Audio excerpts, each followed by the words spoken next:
2 নং গড়েশ্বৰ বাংনা আদি চুবুৰীত গোপাল থান যি গোপাল নামঘৰ আছে এই গোপাল নামঘৰৰ মণিকূটৰ আধাৰশিলা স্থাপন কৰা হ'ল।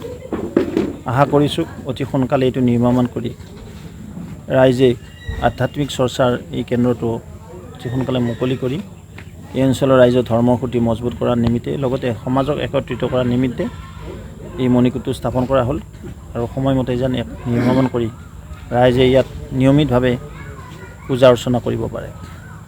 ৰাজ্যসভাত যেহেতু মন্ত্ৰীৰ ৰদবদল কথাটো ওলাইছে লগতে ৰাজ্যিক সভাপতি চব ইতিমধ্যে ৰাজ্যসভাৰ নিৰ্বাচন দেৰি আছে আৰু বিধানসভা 5খনকৈ বিধানসভাৰ আসন খালী হ'ল। 2-এজন সন্মানীয় বিধায়কে ৰিজাইন কৰা নাই। আজিকালিৰ ভিতৰত তেওঁলোকে ৰিজাইন কৰিব, যিহেতু আজিকালি 14 দিনৰ ভিতৰত সন্মানৰ বিধায়কসকল 2টা পদত নিৰ্বাচিত হ'লে ৰিজাইন কৰিব লাগে। সেই নিমিত্তে 18 তাৰিখৰ আগত 5জন বিধায়কে নিশ্চয় বিধানসভাৰ পৰা পদত্যাগ কৰিব, যিহেতু তেখেত হ'ল সাংসদ হ'ল।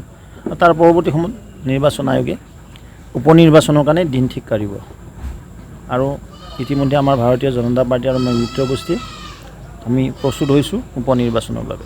যেতিয়া সংগঠন নিৰ্বাচন হ'ব তেতিয়া সকলো হ'ব। আজিও মই এই কথাটো কমিশ্যনাৰ ডাঙৰীয়াৰ লগত চৰ্চা কৰি আহিছোঁ। ইতিমধ্যে কিবা টেকনিকেল কাৰণত তেওঁলোকে কেইদিনমান স্থগিত ৰাখিব লাগিছিল। এতিয়া যিহেতু CRFৰ পইচাটো চেংচন হ'ল, তাৰমানে আগত যিমান টকা ধৰা হৈছিলে সেই সংখ্যাটো নাটেই ৰাস্তাটোৰ কাৰণে। পৰৱৰ্তী সময়ত আমি চেণ্ট্ৰেল ফাণ্ড ৰোড ফাণ্ডৰ কাৰণে এপ্লাই কৰা হৈছিলে আৰু মোদী ডাঙৰীয়াক ধন্যবাদ দিছোঁ, তেখেতে অনুমোদন দিছে প্ৰায় 95 কোটি টকা।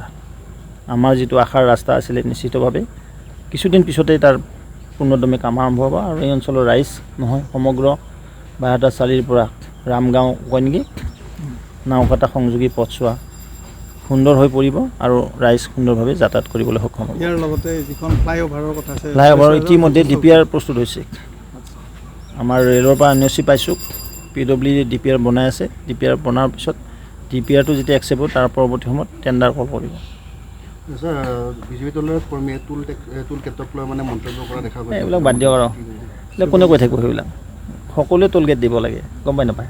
এতিয়া বিজেপি কংগ্ৰেছ AGP UPPL বুলি কোনো নাই আৰু সেই ক্ষেত্ৰত আমাৰ যুৱ মৰ্চাৰ যিজন মানে বন্ধুৱে কৈছে তেওঁ বোধহয় ভালকৈ বুজি পোৱা নাই কথাটো, যে পাৰ্টি বুলিতো এইটো কোনো নাই নহয়। আমি নাগৰিক হিচাপে আমি যি প্ৰিভিলেজ এনজয় কৰিছোঁ তাৰ পৰা এইটো কৰ কাটাল দিছে সেই টোল গেট। টোলটোতো ৰাস্তাৰহে, ৰাস্তাৰে যোৱাত কোনো পাৰ্টি বুলি নাথাকে। যুৱ মৰ্চাৰ মানে আমাৰ বন্ধুজনে কি কৈছে মই নাজানিম দেই এই কথাটো। এইবাৰতো চলাইছিল, এইবাৰ চলোৱা নাই নেকি?